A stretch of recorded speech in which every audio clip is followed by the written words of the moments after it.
Estamos de volta com o Direto do Plenário, já com imagens do plenário do Supremo Tribunal Federal para o início da sessão plenária da tarde desta quarta-feira, que vamos acompanhar ao vivo, como sempre, direto do plenário. Sentar.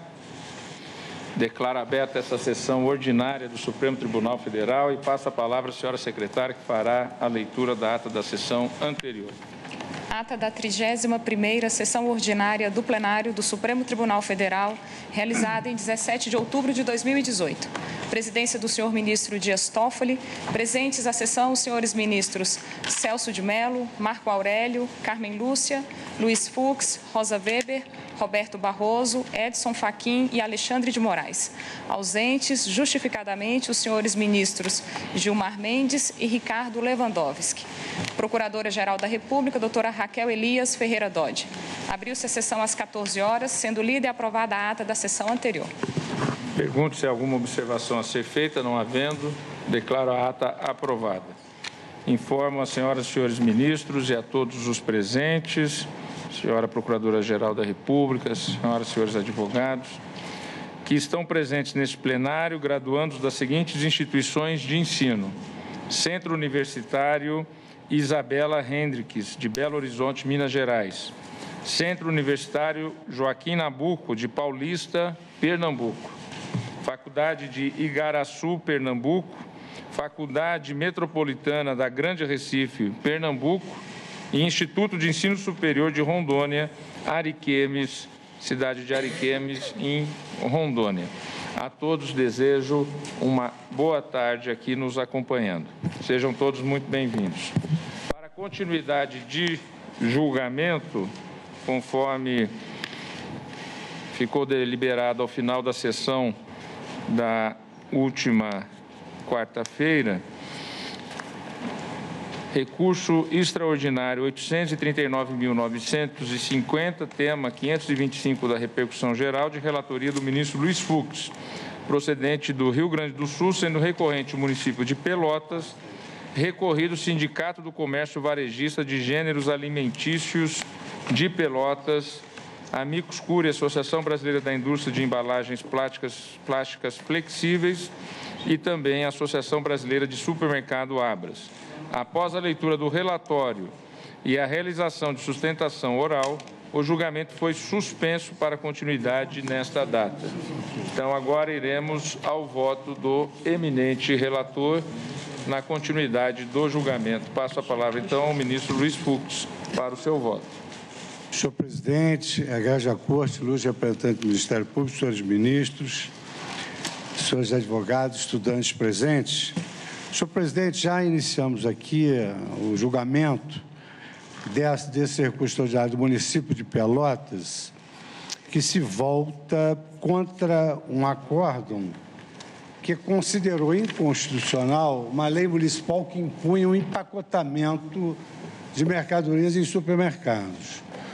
O Supremo Tribunal Federal decidiu em repercussão geral o mesmo tema em relação aos estados, entendendo que essa prática, ela, na verdade, ela viola o princípio da livre iniciativa, porque a mecanização desse empacotamento hoje faz parte de uma auto-organização do negócio, tanto assim que é comum hoje a verificação de que nesses estabelecimentos os próprios clientes passam os produtos numa máquina que, pelo código de barras, identifica a mercadoria, ato seguinte, um saco plástico é expedido e a própria pessoa faz esse empacotamento. Então, o Supremo Tribunal Federal entendeu que havia uma inconstitucionalidade numa lei estadual, porque violava a competência da União, na medida em que a criação dessa obrigação que a lei impõe de ter um funcionário para empacotar implicaria na criação de novos postos de trabalho, violando a competência da União para legislar sobre direito do trabalho e também, no aspecto material, violava a cláusula da livre iniciativa. Então, isso já foi decidido numa repercussão geral. Aqui, a única diferença é que a lei municipal obriga a esse empacotamento. Então, evidentemente que se o Supremo Tribunal Federal já decidiu essa matéria quanto à inconstitucionalidade material, aqui trata-se de verificar se há inconstitucionalidade formal, por violação da competência da União, e a inconstitucionalidade material por violação da livre iniciativa.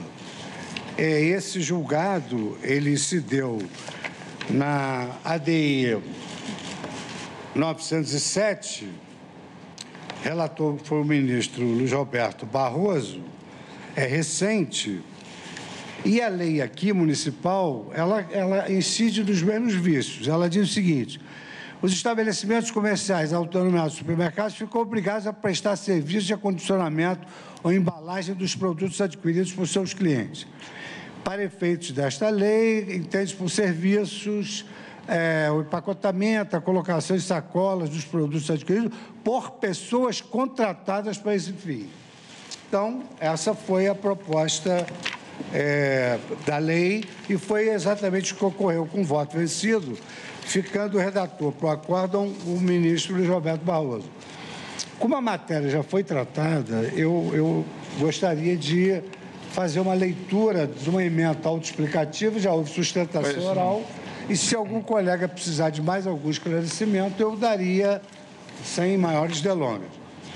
Então, senhor presidente, eu faço aqui uma emenda e com relação à preliminar, há uma questão relativa a uma preliminar sobre a assinatura da petição inicial que veio firmada por Procurador-Geral do Estado, Procurador-Geral do município, mas não foi firmada pelo prefeito. Eu cito aqui o precedente da ministra Carmen Lúcia, que foi acompanhada pelo Pleno, no sentido de que, se o Procurador-Geral firma o documento, ele é o advogado da unidade da Federação. E depois também faço uma digressão sobre, digamos assim, uma nova ideologia do Código que dispensa questões de forma em favor da análise da questão de fundo. No mérito, senhor presidente, eu estou sugerindo o seguinte: a aferição da constitucionalidade de leis que obrigam os supermercados e congêneres à prestação de serviço de empacotamento dos itens comprados.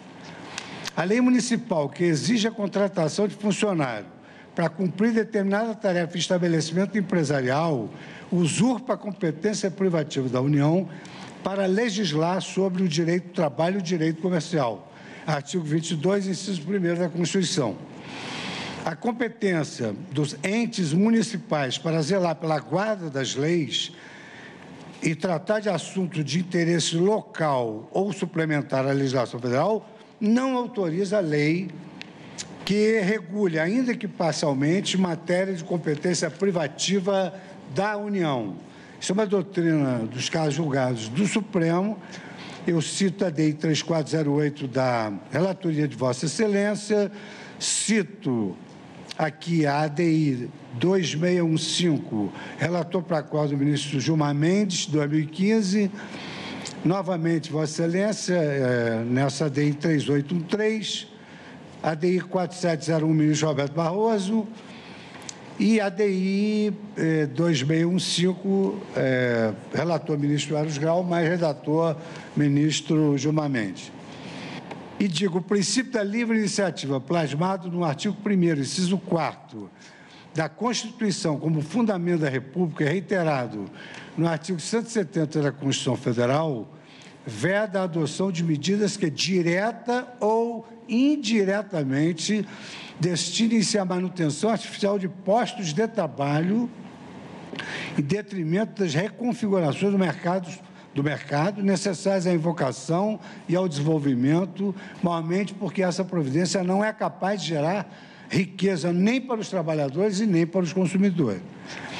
A obrigação de fornecer serviço de empacotamento em conjunto com a oferta de bens de varejo representa a violação à garantia constitucional da proteção dos interesses dos consumidores, mercê de constituir verdadeira venda casada, prática vedada pelo artigo 39.1 do Código Consumerista, sendo certo que a medida ocasiona aumento de preços para a totalidade dos consumidores, ainda que não necessitem do serviço ou não possuam recursos para custeá-lo. Cito aqui um texto, uma análise econômica do direito do consumidor, do professor Bruno Bodar, que foi publicado numa revista Economic Analysis and Law Review. E acrescento, o plenário do Supremo Tribunal Federal, ao julgar a medida cautelar em caso análogo, reputou inconstitucional norma legal que obrigava supermercados a manter funcionários para o acondicionamento de compras. ADI 669, medida cautelar, ministro Otávio Galotti, Tribunal Pleno, julgado em 92, assim também a ADI 907, relator ministro Roberto Barroso, relator para acordo, Tribunal Pleno, julgado em 1º de agosto de 2017. Então, senhor presidente, eu estou julgando o recurso extraordinário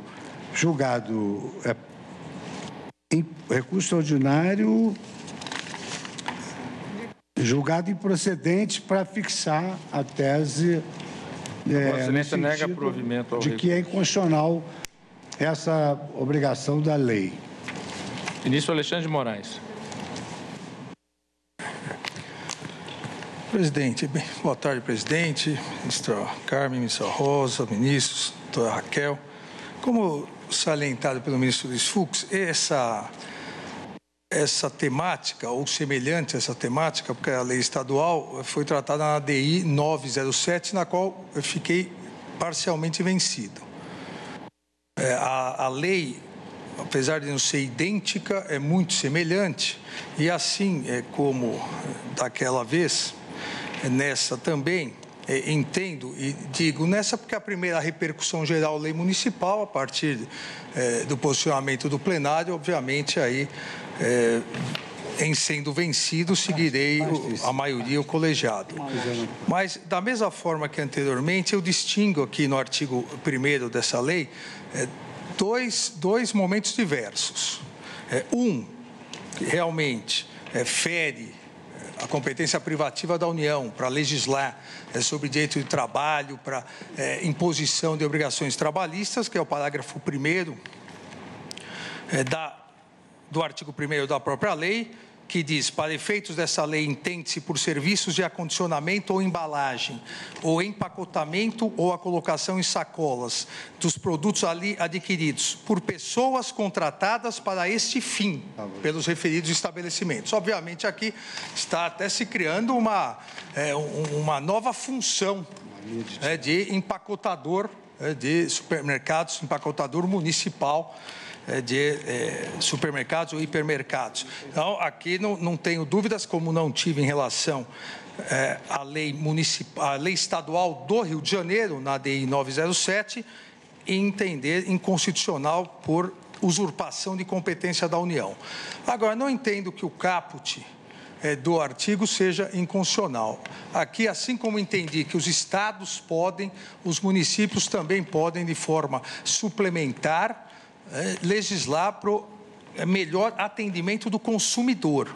E aqui não se obriga, e toda essa discussão, todos devemos nos recordar, todas essas discussões, as legislações iniciaram a partir do momento em que os supermercados passaram a obrigar que se levasse a sacola ou passaram a cobrar. Isso passou a gerar filas muito grandes, supermercados, maiores filas no atendimento de idosos, gestantes.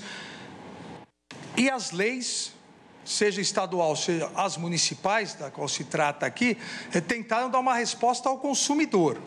E é possível se exigir de supermercados e hipermercados, até porque a própria lei no parágrafo 2º exclui dessa obrigatoriedade estabelecimentos de pequeno porte, é possível que, a partir da lei, o supermercado se organize, como em diversos locais do mundo já isso ocorre, estabelecimentos não precisando contratar, mas optando por implementação ou de tecnologia de autoatendimento moderno, que traz benefício ao fluxo da saída dos supermercados, aquilo que em vários países, mesmo em estabelecimentos pequenos, ocorre, o self-checkout. O pessoal já compra, já passa, e já tem lá ó, a sacola plástica. Isso não interfere em relações trabalhistas.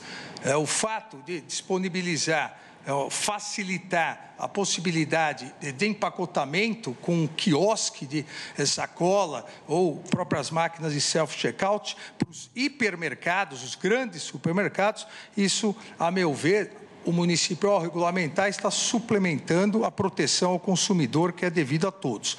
Basta dizer que há, exatamente na Câmara dos Deputados, o projeto de lei 2139 de 2011 e o 353 também de 2011, para estabelecer em proteção ao consumidor, em nível nacional, sem aumentar postos de trabalho, mas para estabelecer esse melhor atendimento ao consumidor, o oferecimento por parte de hipermercados, supermercados, dessa possibilidade melhor de acondicionamento dos produtos adquiridos pelos clientes.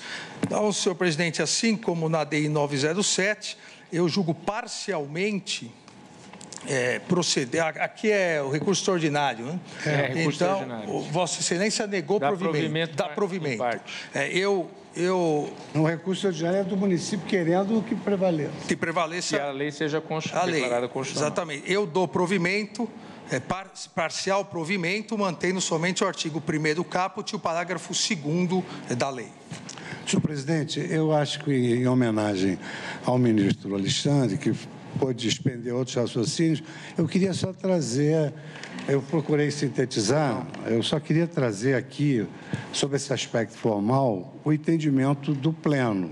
Ministro Fux, então, eu digo que... Ministro Fux, permite, presidente, a interrupção aqui, é porque eu não recebi o voto, então eu pediria que Vossa Excelência explicitasse, até para facilitar, acompanhe. Pois não. Então, no plano formal, digo eu, leis que estabelecem semelhante exigência de empacotamento usurpa a competência privativa da União para legislar sobre o direito do trabalho e comercial, conforme consta do artigo 22, 1 da Constituição Federal. A lei municipal examinada, no caso paradigma, ela é expressa a exigir a contratação de pelo menos um funcionário para cada máquina registradora. Artigo 2º da Lei 5690 do município de Pelotas, regendo, desse modo, a relação trabalhista. Além disso, incursiona em matéria de configuração do estabelecimento empresarial, figura pertencente à seara comercial. Ambos os temas figuram na esfera exclusiva de atuação legiferante da União. Não procede a alegação de que o município legislou com base em competência para zelar pela guarda do Código de Defesa do Consumidor, artigo 23.1, para tratar de assuntos de interesse local, artigo 31, ou para suplementar legislação federal, artigo 32. Na esteira da jurisprudência desta Corte, não é dado ao legislador de entidade menor, a pretexto de normatizar a matéria consumerista, estabelecer regras sobre matérias de competência privativa da União, que não dispôs sobre essa necessidade de empacotamento. Assim decidiu o plenário. Aí eu cito: ação direta de constitucionalidade, Lei 11.265 de São Paulo, segura obrigatório eventos desportivos, artísticos, culturais e recreativos com renda resultante de cobrança de ingressos. Inconstitucionalidade formal, competência privativa da União. Lei estadual que institui a obrigatoriedade de cobertura de seguro de acidentes pessoais coletivos e eventos artísticos, desportivos, culturais e recreativos com renda resultante da cobrança de ingresso invade a competência privativa da União para legislar sobre direito civil, direito comercial e política de seguros. ADI 3402, relator ministro Dias Toffoli, Tribunal Pleno, julgado em 7 de outubro de 2015. Ação direta de inconstitucionalidade, direito ao consumidor, telefonia, assinatura básica local. Lei do Estado de Santa Catarina, inconstitucionalidade formal, afronta os artigos 21, 11, 22, 4 da Constituição Federal, norma local que fixa condições de cobrança de valor de assinatura básica, uma vez que compete à União legislar sobre telecomunicações. ADI 2615, relator ministro Carlos Grau, Relator para acordo o ministro Gilmar Mendes, Tribunal Pleno, julgado em 11 de março de 2015. Ementa, ação direta estadual, Rio Grande do Sul, 12.427. Restrição ao comércio de produtos agrícolas importados no Estado. Competência privativa da União para legislar sobre comércio exterior e interestadual. É formalmente inconstitucional a lei estadual que cria restrições à comercialização, estocagem e ao trânsito de produtos agrícolas importados no Estado, ainda que tenha por objetivo a proteção e a saúde dos consumidores. ADI 3813, relator o ministro Dias Toffoli, julgado pelo Pleno em 12 de fevereiro de 2015. Outra, ação direta de inconstitucionalidade, lei estadual que fixa prazos máximos segundo a faixa etária dos usuários para a utilização de exames pelas operadoras de plano de saúde. Aqui também o Pleno do Supremo Tribunal Federal, na DI 4701, relator ministro Luiz Roberto Barroso, Tribunal Pleno, 2014, considerou inconstitucional por invadir a competência da União. E quanto ao aspecto material, eu entendo que seja, ministro Rosa, igualmente inconstitucional, porque o princípio da livre iniciativa plasmado no artigo 1º, inciso 4 da Constituição, como fundamento da República, é reiterado no artigo 170 do texto constitucional, é uma verdadeira barreira normativa estabelecida pelo Constituinte contra providências que optem a denominada destruição criativa. Em outras palavras, não cabe ao legislador adotar medidas que, direto ou indiretamente, destinem-se à manutenção artificial de postos de trabalho em detrimento das reconfigurações do mercado necessárias à inovação e ao desenvolvimento. E aqui eu cito o estudo do professor Mário Augusto Guerreiro sobre o Poder Judiciário como agente regulador da economia.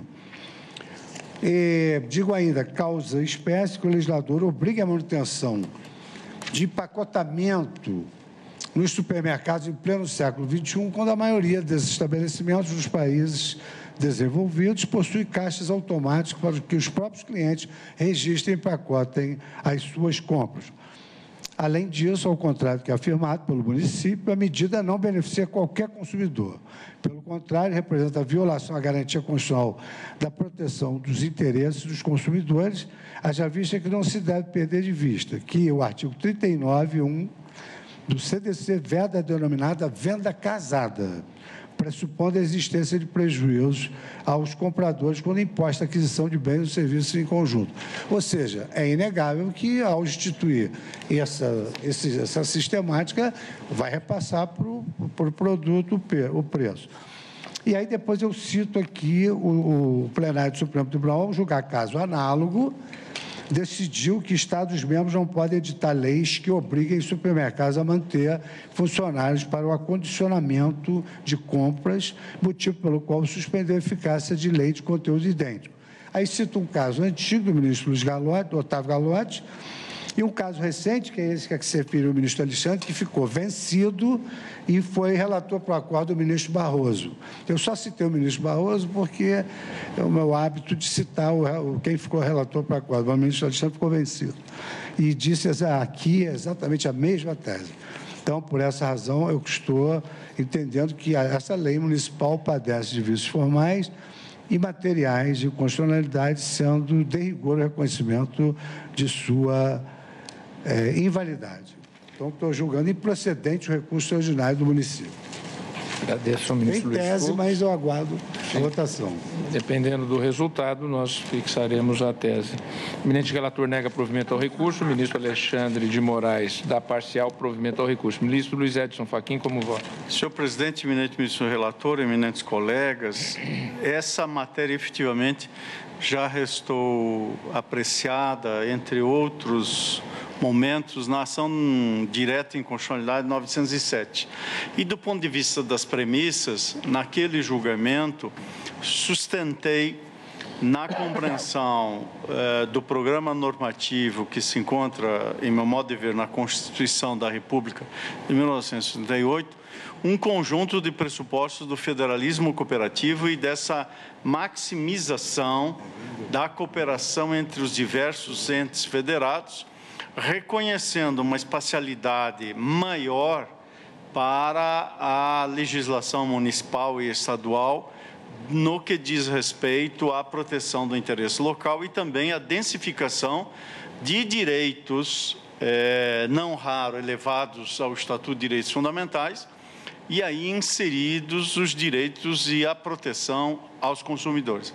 Nada obstante, esse conjunto de premissas e percepções restou vencida naquele julgamento. A compreensão majoritária que posso aurir desse colegiado vai ao encontro da conclusão do eminente ministro Luiz Fux. Portanto, senhor presidente, em homenagem à colegialidade, nada obstante, registrando essas premissas, farei juntar uma declaração de voto onde explicito essa diferenciação, mas levando, portanto, a percepção da compreensão que já se formou aqui em sede de controle concentrado de constitucionalidade, estou acompanhando na conclusão o eminente ministro relator e juntarei declaração de voto. Agradeço ao ministro Luiz Edson Fachin. Como vota a ministra Rosa Weber? Senhor presidente, eu cumprimento todos, agradeço ao ministro Fux a explicitação e justifico a minha pergunta. É porque ao julgamento da ADI 907, eu acompanhei a divergência aberta pelo ministro Luiz Roberto e ali a minha lembrança, e agora até trouxe o acórdão à tela do meu computador, eu não havia reconhecido a inconstitucionalidade formal, mas julgar, acompanhando o ministro Luiz Roberto e na mesma linha de Sua Excelência, com o reconhecimento da inconstitucionalidade material. A situação é idêntica, eu acompanho aqui o eminente ministro Fux no sentido de, reconhecendo a inconstitucionalidade material, negar provimento ao recurso extraordinário. Quanto à inconstitucionalidade formal, e foi aí que eu havia pedido a explicitação do ministro Fux, penso que talvez seja quase que um caso limítrofe, porque teríamos de pensar, não me parece que haja uma invasão da competência privativa da União, com todo respeito, porque a criação de postos de trabalho não me parece implique necessariamente, e não implica sequer, na minha visão, necessariamente, em qualquer regramento que diga respeito à relação empregado-empregador e aos próprios institutos do direito do trabalho. Mas teríamos o artigo 30, compete aos municípios legislar sobre assuntos de interesse local. Não me parece que se possa aqui inserir a competência. Então, como eu vou acompanhar o eminente relator no sentido de negar provimento ao recurso pela inconstitucionalidade material, parece, senhor presidente, que não haja necessidade de um pedido de vista meu para uma maior reflexão específica quanto a esses argumentos que tenham sido trazidos no processo relativos à inconstitucionalidade formal. E eu peço vênia, então, ao ministro Alexandre, que divergiu em parte, e o ministro Fachin acompanhou, né, pelo princípio da colegialidade. Vossa Excelência acompanha o relator. Como vota a ministra Carmen Lúcia? Presidente, fazendo uma menção à sustentação oral que foi apresentada pela nobre procuradora na tarde da última sessão, quarta-feira passada, também farei juntada de votos, senhor presidente, mas já me manifestei, como foi lembrado aqui até pelo eminente relator, exatamente no sentido da inconstitucionalidade formal e material. Tanto na parte da inconstitucionalidade formal estou acompanhando, porque considero que não se cuida aqui de matéria referente ao direito do consumidor, que poderia ainda ser suplementada pela atuação do município, mas matéria atinente ao desenvolvimento de atividade econômica, nos termos, portanto, da aplicação do princípio da livre iniciativa, como foi enaltecido, anotado pelo nobre relator. Quanto à inconstitucionalidade material, também ali se tem esta matéria a ser cuidada, não vislumbra aqui, portanto, possibilidade de ser criado, como disse o ministro Alexandre de Moraes, uma função específica de empacotador e ser sobre ela legislado pelo município. Eu farei juntada de votos, como disse, e concluo no sentido de negar provimento ao recurso, portanto, acompanhando o voto do ministro relator. Agradeço à ministra Carmen Lúcia. Como vota o ministro Ricardo Lewandowski? Senhor presidente, senhores ministros, dignos presentes, senhores servidores, eu começo por relatar um fato pessoal aliás, recorrente. Certa feita estava em um supermercado em São Paulo e à minha frente uma velha senhora que havia adquirido uma série de produtos e não pagou os produtos que adquirira. E na hora de empacotar esses produtos, ficou sem nenhum auxílio. Deram-lhe uma pilha daqueles saquinhos que são extremamente difíceis de serem abertos, como todos nós sabemos, aqueles que frequentam o supermercado. Aquela senhora de idade ficou atrapalhadíssima, formou-se uma fila de, diria eu, algumas dezenas de metros, e realmente o trabalho do supermercado e a vida dos consumidores ficou extremamente dificultada. Em outra oportunidade, também indo a um supermercado, verifiquei que, na hora do consumidor querer empacotar os produtos que adquiriu, não havia saquinhos. A pessoa tinha que adquirir um saco ou então uma sacola vendida compulsoriamente pelo mercado, ou então carregar em seus braços uma série de produtos, evidentemente sem nenhuma condição para levar esses produtos ao seu domicílio. Então, senhor presidente, eu, pedindo vênia ao eminente relator, eu vou acompanhar a divergência aberta pelo ministro Alexandre de Moraes, que julga parcialmente, que dá provimento parcial ao recurso.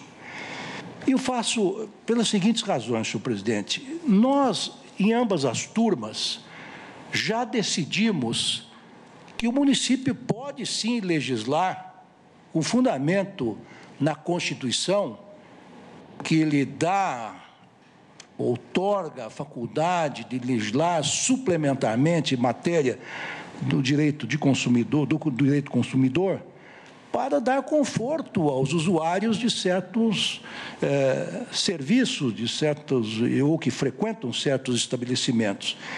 Me refiro, por exemplo, ao RE 266-536, relatado por Vossa Excelência, senhor presidente, ministro Dias Toffoli, em que se considerou constitucional uma legislação municipal de instalação de sanitários nas agências bancárias para o conforto dos usuários, justamente invocando normas de proteção ao consumidor.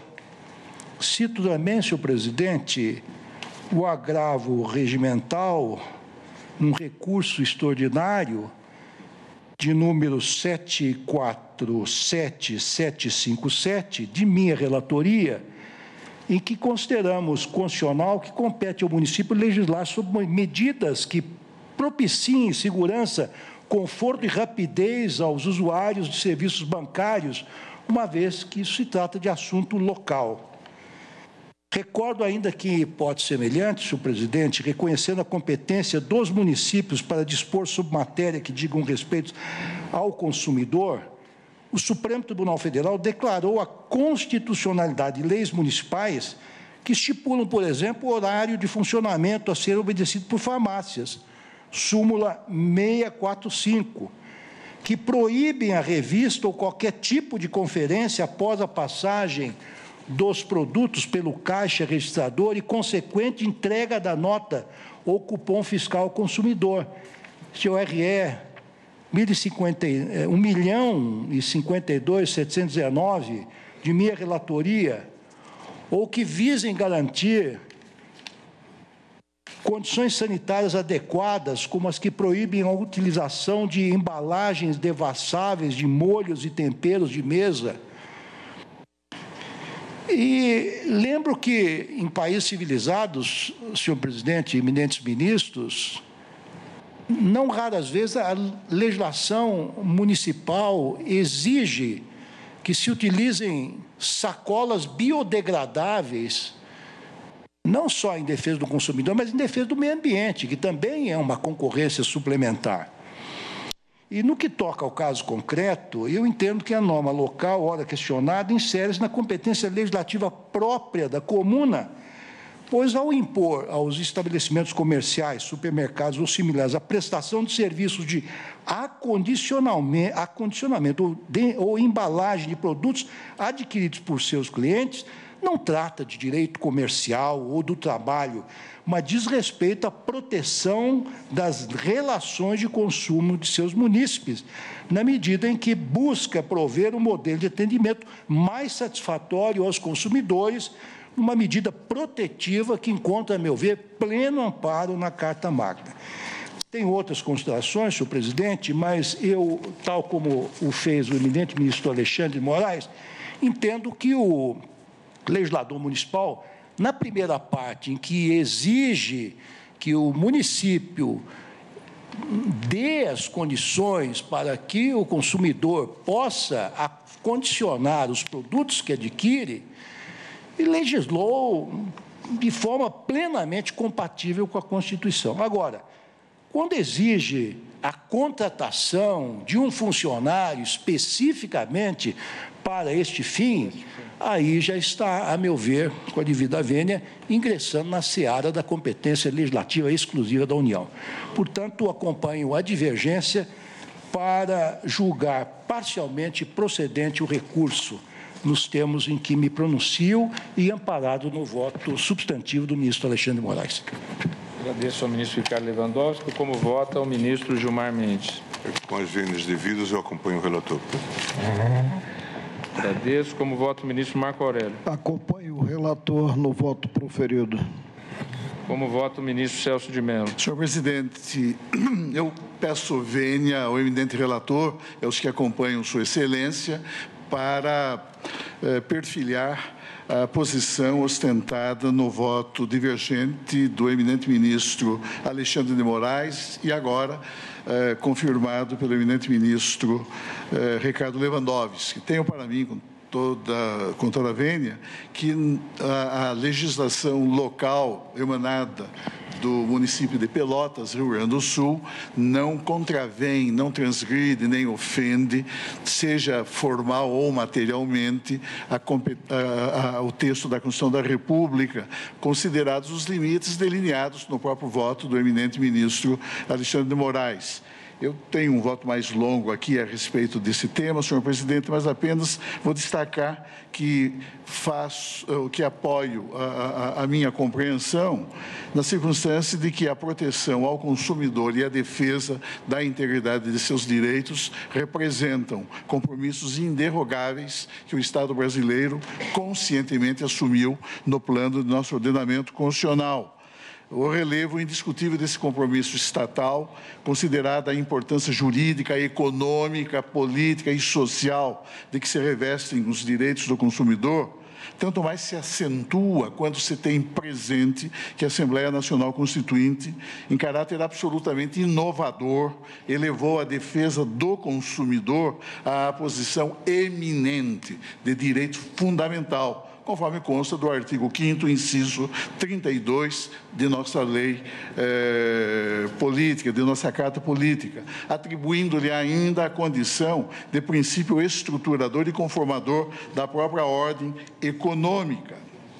Seguir, senhor presidente, faço uma série de outras considerações a respeito desse tema e destaco que o município dispõe efetivamente de competência institucional para legislar sobre normas de proteção, defesa e amparo do consumidor, embora limitada essa competência, como sabemos, ao tratamento normativo de assuntos de interesse estritamente local, especialmente se se tiver em consideração que dispõem os incisos 1º e 2º do artigo 30 da Constituição da República, que veiculam regras legitimadoras das atribuições normativas municipais para a adoção de medidas destinadas à defesa da integridade dos direitos do consumidor no plano local. Menciono aqui magistério da doutrina, senhor presidente, e destaco que nesse tema há, digamos, uma situação, uma hipótese de cumulativa possibilidade de todos os entes da federação atuarem no domínio normativo pertinente à proteção e tutela das relações de consumo, embora, a despeito do caráter de maior abrangência da legislação nacional editada pela União Federal, possam os municípios legitimamente, validamente, sem que haja infringência ao texto da Constituição, dispor localmente, no plano estritamente local, sobre essas regras de defesa. E o exemplo que agora é dado pelo eminente ministro Ricardo Lewandowski, de certa maneira, embora não seja tão recorrente, é real. E isso tem sido presenciado, certamente, por muitos de nós. Daí, eu digo, a fidelidade do município de Pelotas ao que diz a Constituição da República em matéria de defesa e proteção das relações de consumo, que nós sabemos são sempre estruturalmente desiguais, considerada situação de evidente vulnerabilidade, não é, a que se acha exposto o próprio consumidor. Por isso, senhor presidente, sem prejuízo de outras considerações que farei constar do meu voto, eu, pedindo respeitosa licença ao eminente relator e aos juízes da Corte que acompanham Sua Excelência, eu peço licença para acompanhar a divergência. Agradeço ao ministro Celso de Mello, peço vênia a divergência para acompanhar o relator, proclamo que, por maioria, nos termos dos votos proferidos, foi negado provimento ao recurso vencidos em parte, os ministros Alexandre de Moraes, Ricardo Lewandowski e Celso de Mello. Passo a palavra ao relator para a fixação da tese.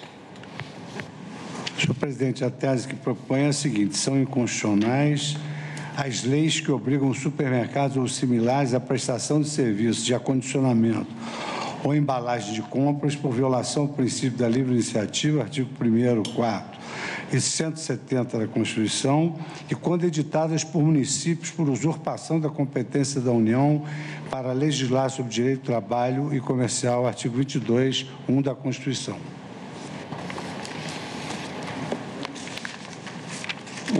Só anoto que a Corte, ao fixar a repercussão geral, o tema ficou assim consignado: competência legislativa municipal, ou seja, abrangendo a legislação municipal como um todo e não especificamente essa que foi submetida, para dispor, legislação municipal para dispor sobre a obrigatoriedade de prestação de serviços de acondicionamento ou embalagem de compras por supermercados ou similares. Presidente, eu apenas gostaria de fazer uma observação. É possível que o tema relativo às embalagens biodegradáveis um dia venha a ser examinado por esta Suprema Corte. Eu penso que, embora tenhamos fixado esta tese, é possível que nós possamos revisitá-la se apresentada em novos termos. Apenas quero consignar esta minha observação até para as respeitosas reflexões dos meus eminentes pares. Reflexão bem-vinda.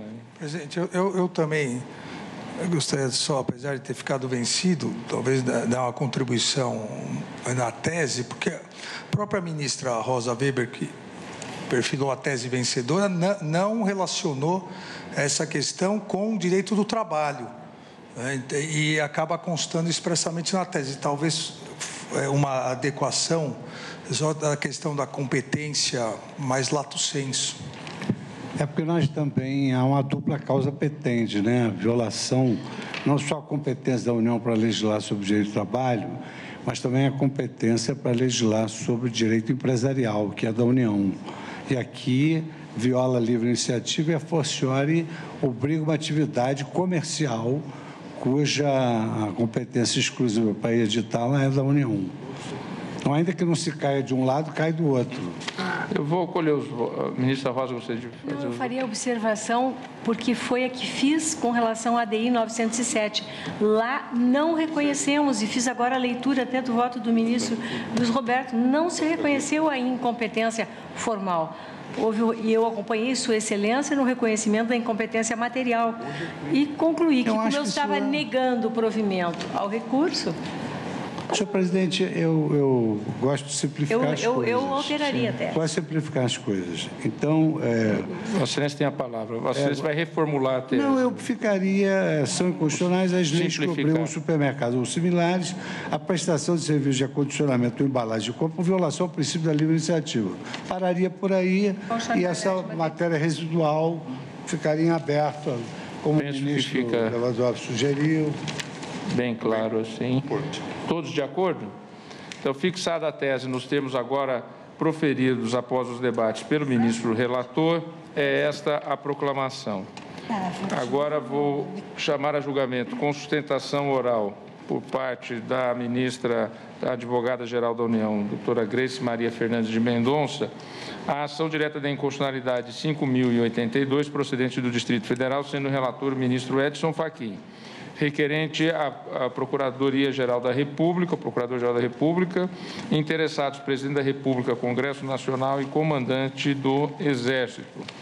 Falará pelos interessados, Presidente da República e Congresso Nacional, a ministra Grace Maria Fernandes de Mendonça, advogada-geral da União. Passo a palavra, então, ao eminente relator, ministro Luiz Edson Fachin, para o seu relatório, depois ouviremos a doutora Grace. Senhor presidente, eminentes pares, senhora Procuradora-Geral da República, como apregoado por Vossa Excelência, estamos diante da ação direta constitucional de 5.082, proposta pela Procuradoria-Geral da República, em face de um conjunto de dispositivos de ordem normativa, cuja inconstitucionalidade o Ministério Público Federal propõe ver declarada. Esta demanda restou aforada, senhor presidente, e foi instruída ainda sob a direção processual do eminente ministro Ricardo Lewandowski, a quem sucedi na relatoria do feito em 16 de junho de 2015. E indiquei o feito à pauta naquele mesmo ano, em 16 de outubro de 2015, apresentando em síntese um relatório que reproduzo nesta pretensão de declaração de nulidade constitucional os diversos dispositivos da Lei 9.786 de 99, que foram trazidos à colação na ação da PGR, nomeadamente os artigos 1º e 20º, bem como os artigos 82 e 83 da Portaria 42, de 6 de fevereiro de 2008, do Comando do Exército sobre os colégios militares. No relatório, faço uma síntese dos argumentos da declaração de inconstitucionalidade. Não houve pedido de medida cautelar. Há a respectiva instrução com as informações que foram prestadas pelo Senado Federal, pelo Comando do Exército, acerca do sistema dos colégios militares, pelo Ministério da Educação, pela Presidência da República e também pela Advocacia Geral da União. Eu entendo, senhor presidente, nada obstante haja inscrição para a sustentação oral, que talvez eu contribua para objetivar a apreciação desta matéria, de um lado dizendo que eu estou conhecendo da ação direta de inconstitucionalidade pelos fundamentos que estão no voto que trago à colação, e passo a examinar o mérito, procurando responder 3 perguntas, que me parece que resume a controvérsia, e isso certamente contribuirá para uma objetividade ainda maior da sempre escorreita sustentação da ministra Grace Mendonça, da Advocacia Geral da União. Primeira pergunta: os colégios militares integrantes do sistema de ensino do Exército possuem peculiaridades aptas a diferenciá-los dos estabelecimentos oficiais de ensino e qualificá-los juridicamente como instituições sui generis? Essa é a primeira indicação.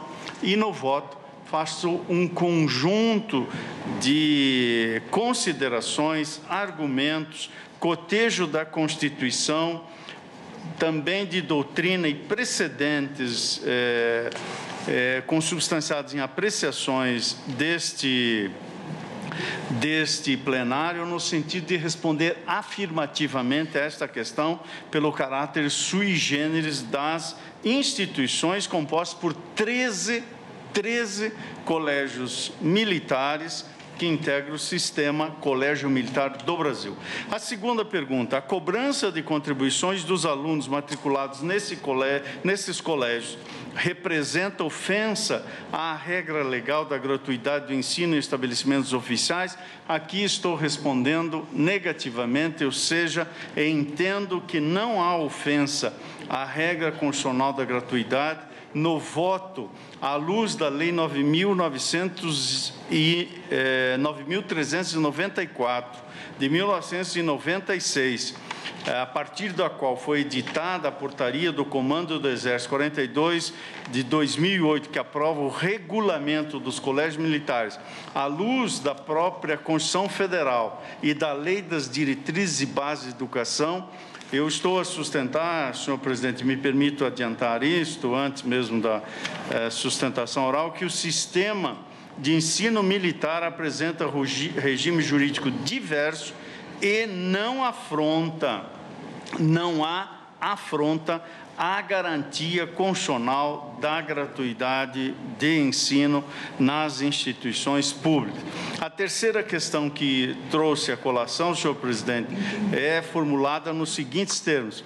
As contribuições a que estão sujeitos os alunos, conforme previsto na normativa específica do Comando do Exército, possuem natureza tributária, de modo a atrair a incidência de limitações constitucionais ao poder tributário?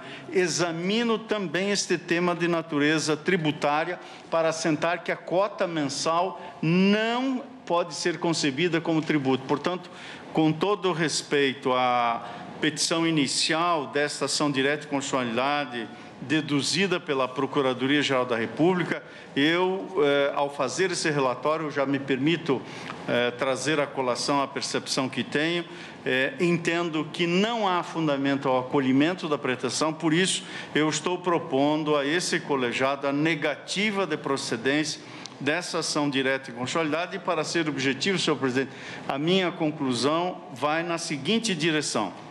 Primeiro, que a presente ação direta em constitucionalidade é cognoscível, tendo em conta que a eventual extrapolação de competência regulamentar caracteriza o objeto de ação direta na condição de decreto autônomo impugnável por via do controle abstrato de constitucionalidade ao supostamente instituir tributo mediante ato infralegal, cito precedentes da cognoscibilidade. Em segundo lugar, estou assentando que os colégios militares, integrantes do sistema de ensino do Exército, em instituição secular da vida social brasileira, estes colégios possuem peculiaridades aptas a diferenciá-los dos estabelecimentos oficiais de ensino e qualificá-los como instituições educacionais sui generis por razões fiscais, legais, éticas e institucionais. Em terceiro, estou a assentar que a cota mensal escolar nos colégios militares não representa ofensa à regra constitucional de gratuidade no ensino público, uma vez que não há violação concreta ou potencial ao núcleo de intangibilidade do direito fundamental à educação. E, por último, eu estou assentando que a contribuição dos alunos para o custeio das atividades do sistema Colégio Militar do Brasil não possui natureza tributária, tendo em conta a facultatividade do ingresso a esse sistema de ensino do Exército, segundo critérios meritocráticos, assim como a natureza contratual do vínculo jurídico formado. São as conclusões, senhor presidente, que trago à colação e certamente a senhora ministra-chefe da AGU, se houver necessidade de alguma nitidez maior, eu também farei, e também, em havendo debate, certamente que a sustentação oral, antes ou no curso desses debates, será sempre vinda, é o que eu trago à colação com o relatório e voto para esta matéria, senhor presidente. Senhor presidente, se o colegiado me permite, eu estou de acordo com essa posição do ministro. Presidente, talvez fosse bom ouvirmos a sustentação oral. Sim, este é um tema de muita significação e eu mesmo tenho voto, nós temos precedentes nos dois sentidos, pelo menos em matéria de pós-graduação. Sim, nós vamos ouvir. Então, Agradeço ao ministro relator, ministro Luiz Edson Fachin, a objetividade e a facilidade de compreensão do tema com que se ouve Sua Excelência, como só é acontecer, e passo a palavra à ministra Grace Mendonça. Excelentíssimo senhor ministro-presidente, senhoras ministras, senhores ministros, senhor ministro relator, senhora procuradora-geral da República. O trabalho ficou bem mais facilitado aqui para nós, não é? Após a manifestação do eminente relator. Mas eu tomo a liberdade de fazer alguns singelos registros. Primeiro, precisamente em torno das peculiaridades a que se referiu o ministro relator. Nós estamos aqui diante de uma ação direta de inconstitucionalidade que questiona um dos pilares, um pilar fundamental do sistema de ensino ministrado no âmbito do Exército Brasileiro, que é justamente o ensino desenvolvido nos colégios militares do Brasil. Questiona, obviamente, aí não apenas a sistemática de pagamento, de manutenção desse sistema, como também o próprio sistema de ensino do Exército, ao questionar o artigo 1º da Lei 9786 de 1999. E esse artigo 1º, ele é preciso ao estabelecer que o ensino no Exército é dotado de características próprias. Esse é o primeiro questionamento a que se referiu o ministro relator. Primeira característica, ele é voltado a qualificar recursos humanos para ocupação de cargos e empregos de funções previstas, tanto na paz quanto na guerra, em sua organização. E mais, o artigo 7º da mesma lei, e aqui já indo bem mais adiante, da mesma lei, estabelece, a Lei 9786, estabelece uma dupla finalidade aos colégios militares. Estabelece uma finalidade preparatória, ou seja, os colégios militares se destinam precisamente para capacitar recursos humanos para ingresso na força terrestre. Portanto, há aí uma metodologia de trabalho e de ensino voltada à preparação para a carreira militar, mas também há uma finalidade assistencial, que é justamente a de prover o ensino de qualidade à família militar. E quando digo isso, me refiro exatamente às movimentações, às transferências às quais os militares estão continuamente sujeitos e que, portanto, geram impactos e reflexos diretamente na vida também de seus dependentes. Daí a importância de se ter um sistema voltado a atender essa demanda para que não se tenha um prejuízo no processo educacional também dos filhos dos militares. Portanto, apenas e tão somente subsidiariamente é que as vagas nos colégios militares se destinam aos demais interessados. Daí se ter um caráter sui generis, daí se ter uma atuação peculiar do próprio sistema militar de ensino. Portanto, há sim particularidades, há sim peculiaridades, mas também é importante destacar um outro ponto que distingue precisamente os dois sistemas, que é a forma de custeio. Não há, no sistema militar, de modo algum, a utilização de recursos oriundos daquelas transferências obrigatórias a que se refere aí o artigo 212 da Constituição da República. Quando se trata de custeio, a legislação estabelece que os colégios militares, eles serão mantidos por recursos orçamentários oriundos do Ministério da Defesa, mas também por recursos extra-orçamentários. Portanto, as contribuições que são objeto aqui de impugnação nessa ação direta de inconstitucionalidade são contribuições extra-orçamentárias, e aqui eu tomo a liberdade de citar valores, são valores singelos. O valor atual para o ensino fundamental é de R$ 226, o valor para o ensino médio é de R$ 251. Corresponde aí toda essa arrecadação a aproximadamente, fazendo frente a 47% dos recursos utilizados pelo Exército para a manutenção dos colégios militares. O que se tem não é uma contribuição, é uma cota mensal escolar, portanto, não se está diante de uma parcela ou de uma contribuição que detenham a natureza tributária, que já é o terceiro aspecto mencionado e adiantado pelo ministro relator e que ele não acolhe, portanto, refuta. E esse valor, no ano de 2017, correspondeu a aproximadamente R$ 25 milhões. para fazer frente à metade do custo para que os 13 colégios militares e o 14º agora já em processo de implementação possam ser de fato mantidos. Desses 25 milhões, senhores ministros, 60% são destinados ao custeio do próprio Colégio Militar, que gerou esses valores, e 40% ao Departamento de Educação e Cultura do Exército.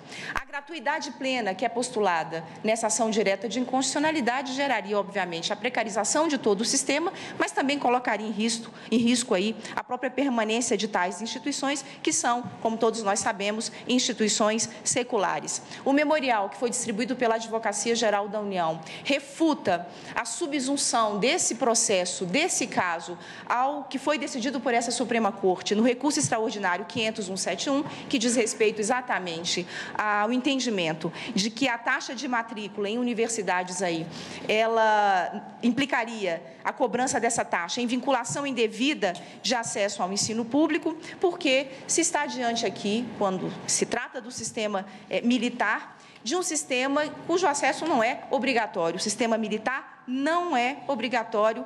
Essa cobrança não é uma cobrança compulsória estabelecida em lei, é, portanto, facultativa.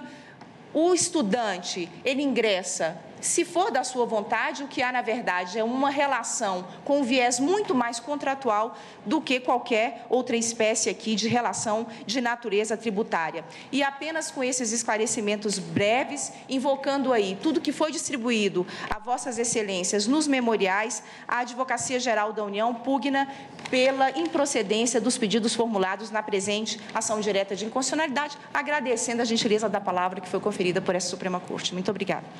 Agradeço a doutora Grace Mendonça. Penso que o eminente relator já adiantou o posicionamento com os fundamentos de maneira objetiva colocados pela improcedência da ação. Colho os votos. Ministro Alexandre de Moraes. Presidente, eu também vou juntar o voto por escrito, fazer 3 rápidas observações, já desde logo acompanhando o eminente ministro relator. Aqui não se trata, a meu ver, da implementação e concretização do direito fundamental ao ensino obrigatório e gratuito que a Constituição consagra. Nós mesmos já decidimos no RS 597-854, de relatoria do eminente ministro Fachin, que não é todo tipo de ensino prestado de forma oficial, prestado pelo poder público, que deve ser gratuito, mas sim aquele ensino que se adequa à Lei de Diretrizes e Bases da Educação exatamente para oferecer a universalidade do ensino. No caso específico aqui, é importante que se ressalte, a própria Lei de Diretrizes e Bases da Educação, ao regulamentar toda a educação, a gratuidade e a organização, já exclui especificamente o ensino militar. No artigo 83, já se exclui o ensino militar, ele não faz parte dessa organização prevista, regulamentada, estabelecida pela Lei de Diretrizes e Bases de Educação para dar cumprimento ao mandamento constitucional. E não faz, seja para não incluí-lo no oferecimento de vagas, seja também para não incluir o sistema de ensino militar no custeio, como foi salientado da tribuna.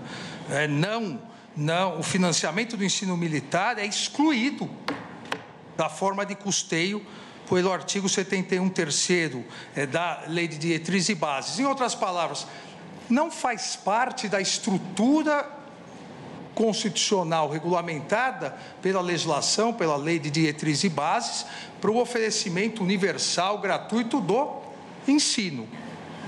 É uma lei específica com especificidades que foram tratadas pelo ministro relator, mas que não está dentro dessa oferta, assim como entendemos que não basta simplesmente ser um curso oficial, curso de especialização, entendemos que é possível cobrar, porque também não faz parte da oferta obrigatória para a universalização da educação.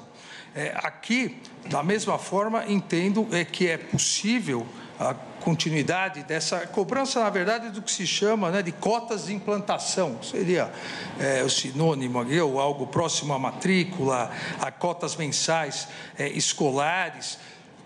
não se está criando um obstáculo, ao se manter essa regra, à universalização do ensino. Em primeiro lugar, exatamente porque a pessoa, e foi destacado da tribuna, a pessoa não é obrigada a se matricular, é um ato voluntário. A vaga desse mesmo estudante, a vaga desse estudante está garantida no sistema universal. Então, aqui há uma possibilidade de escolha, e se ele for preencher os requisitos, for apto a isso, ele não deixará, isso é importante que se diga, não deixará de ter a sua vaga no ensino público, custeado pelo poder público, tão somente porque não consegue uma vaga no ensino militar. Não, a vaga está garantida, ele tem, normalmente, todos têm o direito ao acesso, aí sim é gratuito. Em um segundo lugar, que é importante também, a própria portaria 42 de 2008, que regulamenta a legislação, dispensa de contribuição das cotas mensais escolares os alunos carentes. Ou seja, sinalizando também que a incapacidade econômica do aluno ou da sua família não serão impeditivos se obtiver a vaga. É um sistema de ensino que a própria Constituição e a regulamentação não englobou no geral. Permanece com características específicas e, consequentemente, não vejo o porquê se impedir essa cobrança que, ressalto, há a dispensa quando os alunos são carentes. Ainda uma última observação, obviamente, a alegação de que fere o artigo 150, inciso 1º. Por quê? Teria natureza tributária, não se sustenta. Aqui há uma feição contratual sinalagmática entre quem estuda e quem presta o ensino. É algo contratual e não é tributário. Com essas rápidas considerações, acompanho integralmente o eminente ministro relator, julgando improcedente a ação. Agradeço, ministro Alexandre. Como vota a ministra Rosa Weber? Senhor presidente, eu tenho voto escrito, acompanho o eminente relator, conhecendo da ação direta de inconstitucionalidade e julgando-a improcedente.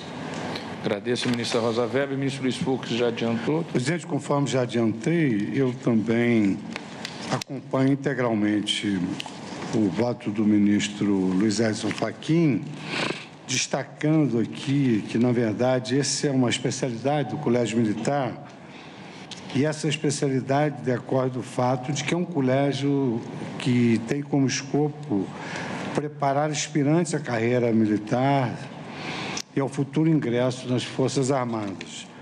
Por outro lado, senhor presidente, os colégios militares são mantidos com essas contribuições, em grande parte, e aqui se põe um limite da jurisdição constitucional, porque uma das barreiras da jurisdição constitucional, além da capacidade institucional, é exatamente o efeito sistêmico de suas decisões. E aqui isso iria, digamos assim, embaraçar sobremodo o desenvolvimento dos colégios militares que se encontram no Brasil.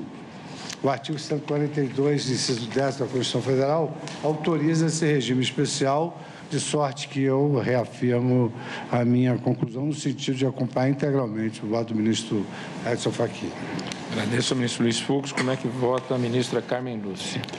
Presidente, eu quero mais uma vez manifestar a minha admiração pela ministra Grace, que, quando assoma a tribuna, esclarece pontos que são necessários, especialmente num tema como esse, uma vez que a questão da educação vem sendo reiteradamente objeto de questionamentos e de decisões, de julgamentos por este Supremo Tribunal.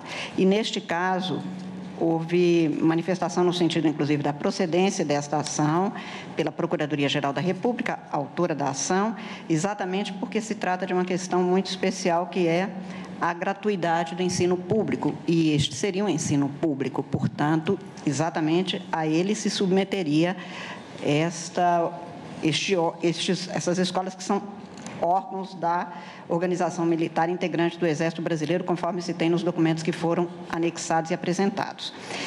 Eu gostaria, inicialmente, de dizer que eu estou superando, como também afirmado pelo ministro relator, o conhecimento, presidente, porque, a despeito de haver questionamentos sobre o conhecimento, inclusive da Presidência da República,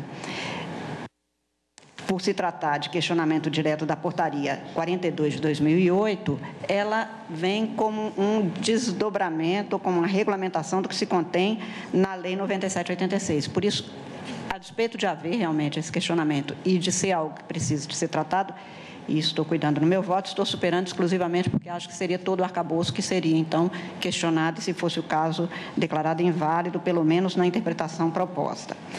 No caso, eu tenho duas observações para concluir, como fez o ministro relator, embora não com os mesmos fundamentos, pelo menos que foram aqui apresentados.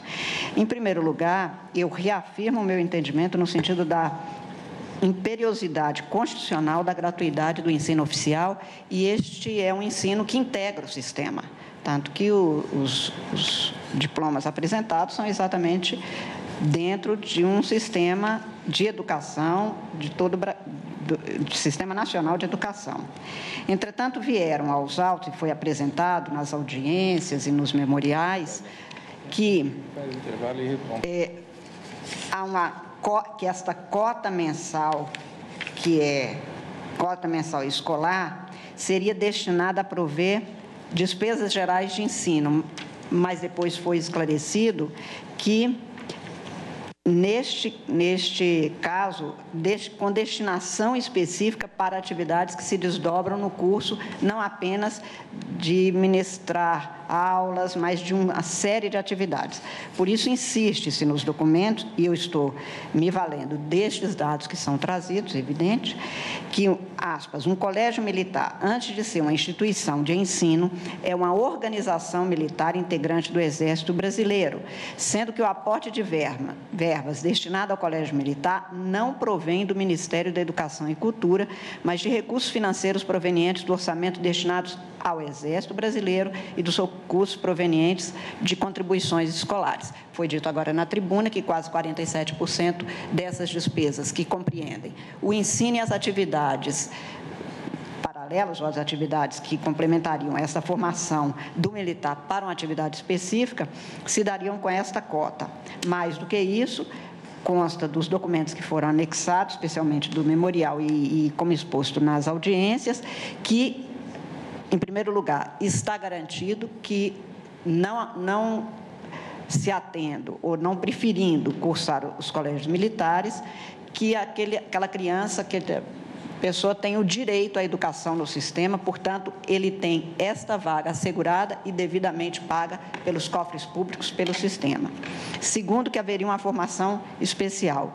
E terceiro, que haveria dispensa da cobrança por aqueles que, tendo feito essa escolha, comprovassem que não podem pagar, pelo que haveria o que foi chamado na documentação apresentada como contrato, ou eu diria um quase contrato, no sentido de que a pessoa pode escolher cursar ou não, tem garantida o seu curso nas escolas públicas, nas outras escolas públicas, porque considero que aqui também é uma escola pública, evidente, ela compõe a estrutura institucional do Exército. Mas não vou deixar de anotar, presidente, foi também trazido na tribuna e nos memoriais, a conclusão deste tribunal no julgamento do recurso extraordinário com repercussão geral 500.171, relatado pelo eminente ministro Ricardo Lewandowski, no qual se deu uma interpretação mais alargada ao princípio constitucional da gratuidade do ensino público nos estabelecimentos oficiais. E este é um estabelecimento oficial, afirmando-se ali expressamente que ali era o ensino superior, estabelecimento oficial, que a cobrança até mesmo de matrícula, como requisito para que o estudante pudesse cursar Universidade Federal, violaria o inciso 4 do artigo 206. E o ministro Ricardo Lewandowski, em seu voto, que tem passagem que eu transcrevo, acentuou que o ensino sendo considerado obrigatório e o direito à educação, direito fundamental, não poderia permitir, como ele cita o professor José Afonso da Silva, se não prestado no nível dos direitos fundamentais do homem, concebido como um direito social, direito de todos, pelo que não poderia ser informado pelo princípio mediante contraprestação pecuniária, teria que ser comum a todos. Estou acentuando isso, presidente, porque eu acompanhei e fui voto vencido no caso da possibilidade de pagamento até mesmo de universidade pública, mas, neste caso, estou levando em consideração a peculiar condição, primeiro, de possibilidade de dispensa da cobrança, quando houver impossibilidade do pagamento. Segundo, que esta cota mensal seria uma alternativa a ser paga pelo que procurasse essa escola, em razão de condições especiais que também são assinaladas. Por exemplo, a movimentação permanente dos oficiais que fazem com que haja outro tipo de dificuldade e que o Exército não poderia bancar sem esta cota. E terceiro e principalmente, não haver recursos provenientes do Ministério da Educação que garante o sistema e, portanto, a vaga para este estudante para a manutenção dessas escolas especificamente. Por esta peculiar condição é que eu concluo no sentido de julgar improcedente a presente ação, presidente, e farei a juntada de votos. Agradeço a eminente ministra Carmen Lúcia, que acompanha o relator com seus próprios fundamentos. Senhor presidente, obrigado. Me adiantei um pouquinho, mas Vossa Excelência olhou para mim e já me considerei habilitado a votar. Senhor presidente, não obstante o fato de ter sido o proponente da súmula vinculante número 12, com a seguinte redação: a cobrança de taxa de matrícula nas universidades públicas viola o disposto no artigo 2064 da Constituição Federal. Isso a partir do julgamento do RE 500-171, do qual fui relator. E apesar também de ter sido o redator da tese definida no RE 500-171, que tem a seguinte expressão: a cobrança de taxa de matrícula nas universidades públicas viola o disposto no artigo 2064 da Constituição Federal. Neste caso específico, estou acompanhando o relator e julgando improcedente o recurso. Primeiro, porque estou entendendo que estas escolas militares não se sujeitam à gratuidade, uma vez que não se encontram, como já foi dito e ressaltar por todos que me antecederam, não se encontram os colégios militares inseridos no sistema da rede pública de ensino e, portanto, não participam daquela distribuição de recursos públicos destinados à educação. Mormente, aqueles recursos que montam a um percentual mínimo de 18%, a que se refere o artigo 212 da nossa Constituição. Eles são mantidos por verbas próprias do orçamento das Forças Armadas. Também, tal como o relator, entendo que não se trata da instituição do tributo, identificada no artigo, porventura, identificado no artigo 151 da nossa Carta Magna.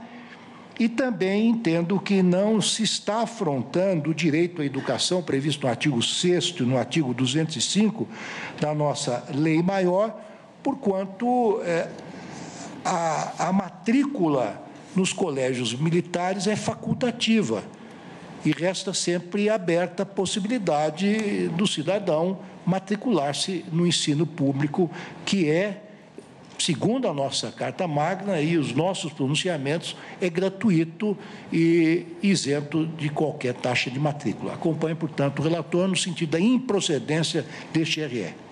Agradeço ao ministro Ricardo Lewandowski. Como vota o ministro Gilmar Mendes? Também, presidente, acompanho o relator. Como vota o ministro Marco Aurélio? Presidente, sempre sustentei no plenário a gratuidade do serviço público, mas me defronto com situação peculiar. E penso da lei de regência, que é a lei 9.786, de 8 de fevereiro de 99, o seguinte preceito, que é o artigo 1º. É instituído o sistema de ensino do Exército, de características próprias, com a finalidade de qualificar recursos humanos para a ocupação de cargos e para o desempenho de funções previstas na paz e na guerra em sua organização. E o artigo 20 dessa mesma lei prevê que os recursos financeiros para as atividades de ensino no Exército Brasileiro, vamos reafirmar, são orçamentários e extra-orçamentários, sendo estes obtidos mediante contribuições, subvenções, empréstimos, indenização e outros meios. Prossegue a lei, dispondo a respeito, prevendo inclusive a desconto nas contribuições e também a dispensa de contribuição aos alunos carentes, assim considerados mediante comprovação em sindicância instaurada. E isso considerada portaria, a portaria 42, de 6 de fevereiro de 2008, do comandante do Exército Brasileiro. Tem o voto escrito, presidente, e nesse voto reconheço a existência, como já foi mencionado aqui pelo ministro Ricardo Lewandowski, do verbete vinculante número 12 da súmula da jurisprudência predominante do tribunal, a revelar que a cobrança de taxa de matrícula nas universidades públicas viola o disposto no artigo 206, 4 da Constituição Federal. Não estamos a tratar aqui de ensino implementado por universidade pública. Prossigo, presidente, no voto, apontando que se disse do óbice a cobrança por universidades públicas de mensalidade em cursos de aperfeiçoamento. Se disse da possibilidade da cobrança, mesmo em universidades públicas, e fiquei vencido quando julgamos essa matéria, a cobrança em cursos de aperfeiçoamento. Transcrevo o voto que proferi na oportunidade. E a mais, a Lei de Diretrizes e Bases da Educação Nacional versa o Sistema Federal de Ensino Brasileiro e revela que esse sistema federal é financiado e mantido pela União e especifica os núcleos respectivos. E aí nós temos universidades federais, instituições isoladas de ensino superior, centros federais de educação e tecnologia, convertidos em institutos federais de educação, escolas agrotécnicas, escolas de ensino fundamental e médio vinculadas às universidades, os chamados colégios de aplicação, o Colégio Pedro II e as instituições de educação especial. No caso, presidente, as escolas de ensino militar de níveis básico e superior, representadas pelos colégios militares, pelas escolas preparatórias de cadetes e oficiais militares do Exército, da Marinha e da Aeronáutica, são regidas por leis próprias e específicas. E aí volto a 9.786, a versar o sistema de ensino, vamos frisar bem, do Exército, e não pela Lei de Diretrizes e Bases, por expressa determinação do artigo 83 dessa própria lei. O ensino militar é regulado em lei específica, admitida a equivalência de estudos de acordo com as normas fixadas pelo sistema de ensino. Também considero, presidente, a finalidade precípua do sistema de ensino do Exército. Não é, como consta do artigo 205 da Lei Maior, o pleno desenvolvimento da pessoa, seu preparo para o exercício da cidadania e sua qualificação para o trabalho.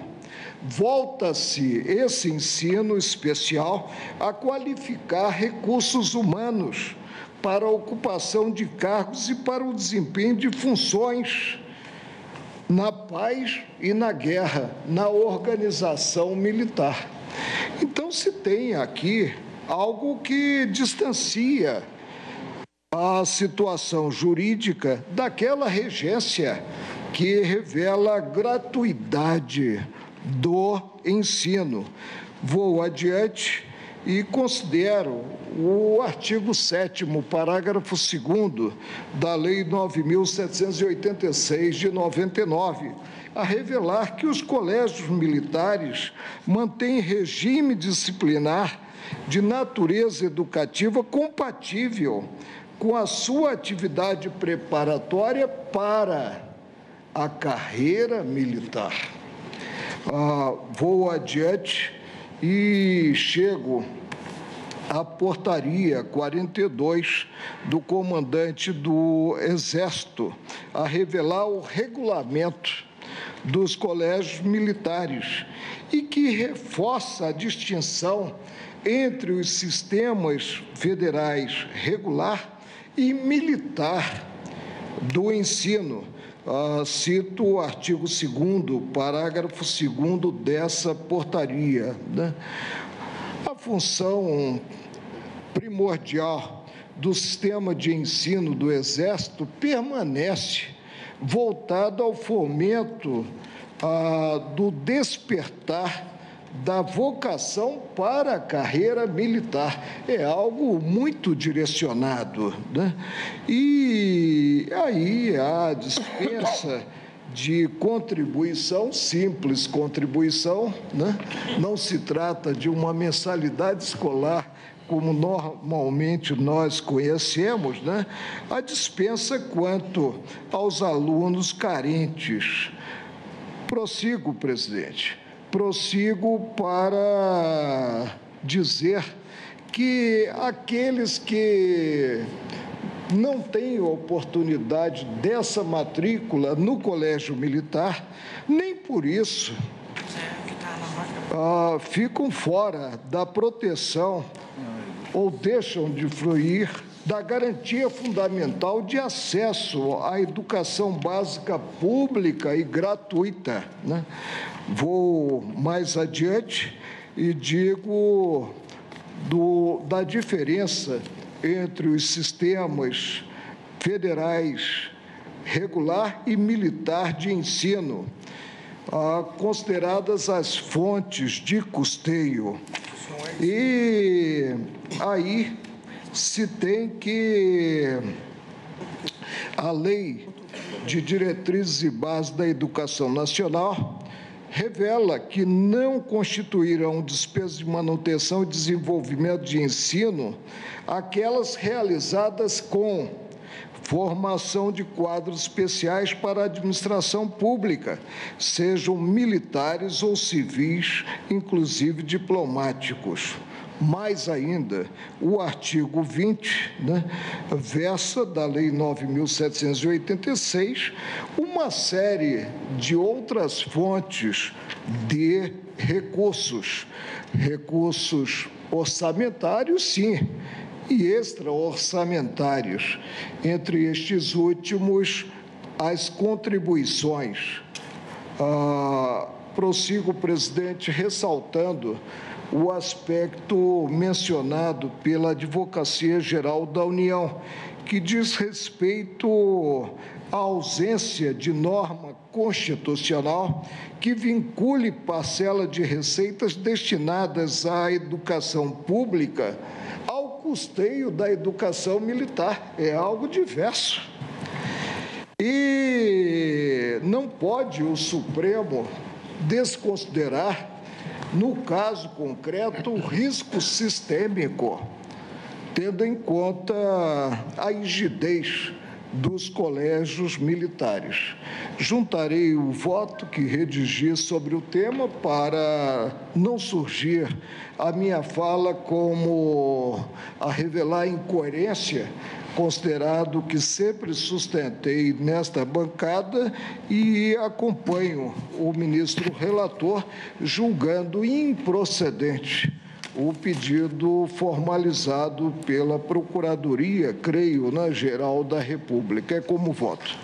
Agradeço ao ministro Marco Aurélio. Como vota o ministro Celso de Mello? Senhor presidente, eu serei breve, tenho voto também na matéria, apenas queria destacar brevissimamente alguns pontos. Antes de mais nada, é preciso salientar que o objetivo perseguido pelo legislador constituinte em tema de proclamação do direito à educação e de acesso ao sistema de ensino público delineou nessa matéria, a partir do reconhecimento que propicia a Lei Fundamental da República, um nítido programa a ser implementado mediante a adoção de políticas públicas consequentes e responsáveis, e traduz meta cuja realização se apresenta revestida e impregnada do maior relevo jurídico e social.